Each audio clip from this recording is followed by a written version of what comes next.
My dear people of God, today we celebrate the feast of the Immaculate Heart of the Blessed Virgin Mary. I wish everyone happy feast of the Immaculate Heart of Mary. We celebrate today the Immaculate Heart of Mary. For your information, the feast of the Immaculate Heart of Mary follows the days of the solemnity of the most sacred heart of Jesus, which was yesterday. Both devotions are closely linked with each other because Mary's role in the church is inseparable from her union with Christ as and flows directly from it. This union of the mother with the son in the work of the salvation is made manifest from the time of Christ's virginal conception up to his death.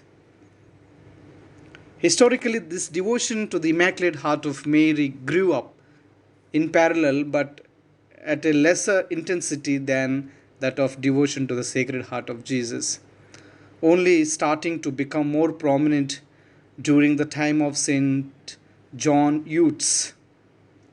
My friends, the main difference between the devotions to the two hearts of Jesus and Mary is that the Sacred Heart of Jesus emphasizes his divine heart as being full of love for humankind, while devotion to Mary's Immaculate Heart is essentially concerned with the love that her heart has for Jesus and our God and Savior.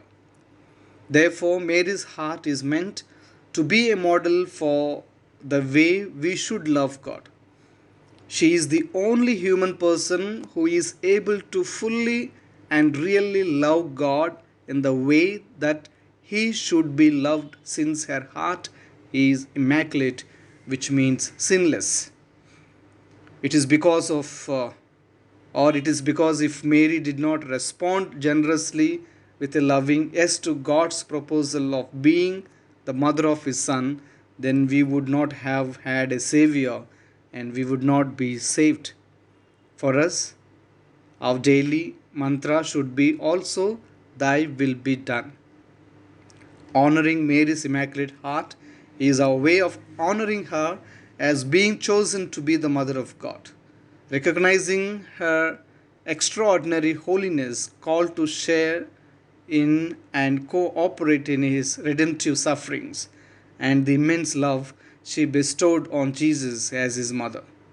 When we talk about consecration to the Immaculate Heart of Mary, during Second World War, Pope Pius XII put the whole world under the special protection of our Saviour's mother Mary by consecrating it to her Immaculate Heart.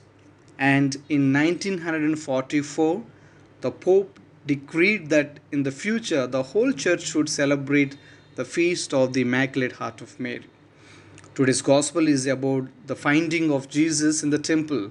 When Mary and Joseph find him, Mary says to him, Son, why have you done this to us? When Jesus answers her that he must be in his father's house, Mary does not just remember things, she ponders over the events and experiences in her life. And as she ponders, the mystery of God is slowly revealed to her.